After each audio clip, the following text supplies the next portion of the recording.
He's in the main event of UFC 302 this weekend in Newark, New Jersey, taking on Islam Makhachev. And you had a great quote recently. I don't know where you got this from, but destiny doesn't make mistakes. What a profound quote. And it's true, man. What's supposed to happen will happen. If it's for me, it won't miss me. All I can do is put in the work. The outcome, we will see what happens. You've been working on your psychology behind the fight game. That's been something that, I guess, late in your career, you've really started to shift some of your attention towards. The stakes for this fight are so high compared to really any other fight you've had because of where you're at in your career, how you got back here. How do you eliminate the weight of that? I mean, there's a lot of emotional weight that goes into this particular fight. You know, how do you offset that? By practicing mindfulness, by being okay with where I'm at, being grateful for what I have. A lot of things go into that, but I've never felt more calm, more in the moment on a fight week than this week. It seems like you kind of have a great acceptance of whatever's going to happen on Saturday is what is supposed to happen, I guess. Exactly, yeah. And that's what life is. And that's kind of freeing. Yeah, man. And going into previous fights, I guess you might not have had that earlier in your career? Yeah, and I still have a piece of those feelings from when I was younger in my career, like I have to win this fight. Like everything's on the line. Of course, I understand that what position I'm in, but I'm confident in the work I put in the gym and my preparation. I'm healthy. I feel good. I mean, what else? That's all I have control of. Fight game's kind of unfair in that sense, right? Because when you're like 18, 19 and you're like a young kid and you can take more punishment and you can absorb more and you have the brain that you have now and like you've got all the miles that come with it. Right. It's really kind of the unfair part about the fight game. I explain it like at the beginning of your career, your athleticism, your grit, your one is like here, your mind and is here, and then like as you go through your career, these goes down, this goes up, and at what point do you capitalize when they're about even? You know, it's different for everybody, but that's kind of how it goes. Yeah, that's the weird continuum. But so, where do you think that age is, if you were to guess? Because it's different for everyone. But we see champions though, like in their like 30s almost always. Like you don't see a lot of champions in their 20s, aside from the weird anomalies like John Jones, things like that. Mm-hmm. Like, is that kind of where that continuum meets, where they're kind of optimal at both? They're not the best at either? I think a lot of things play into that, but probably early 30s, you're probably at your athletic peak, been through enough in life where you kind of know how to deal with things. Probably, I would say early 30s. And everybody's different. If you took like your experiences that you have now and you put that into like a 20-year-old Dustin Poirier's body, like what's that? What do you think that would be like? If you could create that kind of Frankenstein, it would be pretty crazy. It would be nice, yeah.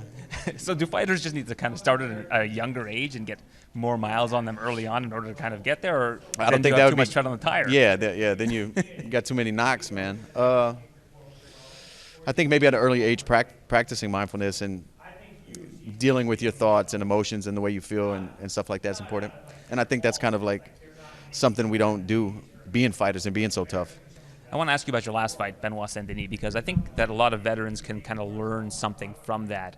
It's one of those, paradigmatic fights where, from, I guess, the outside looking in, it looks like they're taking the old lion and having the young lion come in at a time where they can build their name off of yours. And more often than not, I would say that the younger guy tends to win in those situations. But when you look at the risk that you have to evaluate when you take a fight like that, look at where you are today from getting a win like that. Like that really elevated whatever folk hero status you kind of had before that fight. I think it took it to another level. Would you agree? Yeah, and I mean, it just was the right time of my career to take on an up-and-coming guy. Nobody in the top of the division was available. I had, up to that point, all big fights leading to that, main events, title fights. It's all been crazy, and then like I get to a point where I'll lose. No big fights are available. We have an up-and-coming guy representing Paris who's on a finish streak in the lightweight division. The stars aligned, and that fight came together, and I really felt like when they called me with his name, I was I'm surprised they even called me with this guy's name. And then after I hung up the phone, thinking about it, I was like, you know what? I think this is just what it is. Do I still have it? I have to find out, or is this new guy, did he earn his spot in the top of the division? There's only one way to find out. You fight it out. And there's a degree of humility that goes into that I think a lot of fighters don't possess. Yeah, because the risk. The risk. That's what it's all about. But at the time, I don't think that the reward is as present. Like, I think the reward you've been able to reap after getting the win. Yeah, but I felt like even going into that one, I was one big performance away from being considered at the top, just from the career I've had. Let's talk top lightweights, because let's take your name out of the equation. Who do you think are the top 5 lightweights in UFC history? In history? Yeah, without considering yourself.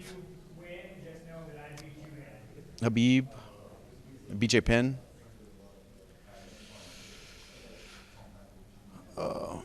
Islam's making his way there. Jens Pulver for being the first. Eve Edwards for being the champ when there was no belt. Yeah. There's one name I think you're missing. Frankie Edgar. You gotta put Frankie. Oh, Frankie, dude, undersized warrior fighting these big guys, man. Yeah, Frankie's a legend. Like beating BJ Penn twice, Benson Henderson twice. Like I don't know. That's a guy that I think has to be on every list. Looking at the room at American Top Team, the lightweight room, I mean, is there a better place to be in terms of getting the kind of experience that you're getting? You look at, I don't know how often you go with Armand, because you guys are kind of at a similar spot in the division, but then you've got your training partner who's here with you now. It just seems like there's so many good lightweights in the room. Yeah, and another guy. I spaced on Gamrod's name. Yeah, Gamrot, Armin, Hanato Moicano, Grant Dawson, who's on this card. No, the room's filled with great talent at that weight. And how does everybody kind of accept that you're all kind of going for the same thing and just helping iron sharpen iron that they could eventually have to face head on? We try to avoid that, but I mean, when two guys are the best and their names come up, you have to do it. But we don't really like it. Separates the gym. It's just bad atmosphere to be in. But it's great to get work in and get better as a fighter.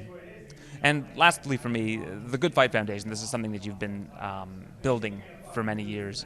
Do you think that ultimately your legacy, when we look 30, 40 years down the line, is going to be built more off of the Good Fight Foundation than all of the incredible names that you've beaten in the cage, even if you do win the championship on Saturday? I don't know if it will be, but I'd be okay with that. I do want to continue growing this foundation that me and my wife started and helping people, and we're all fighting for something, man. And that would be incredible. That would be incredible.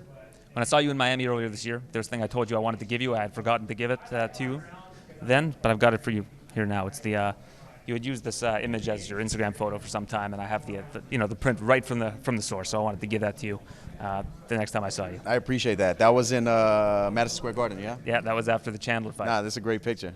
Enjoy it, man. Thank you. And it's been an absolute pleasure covering you. Looking forward to the next one. Thank you for doing this. Thank you.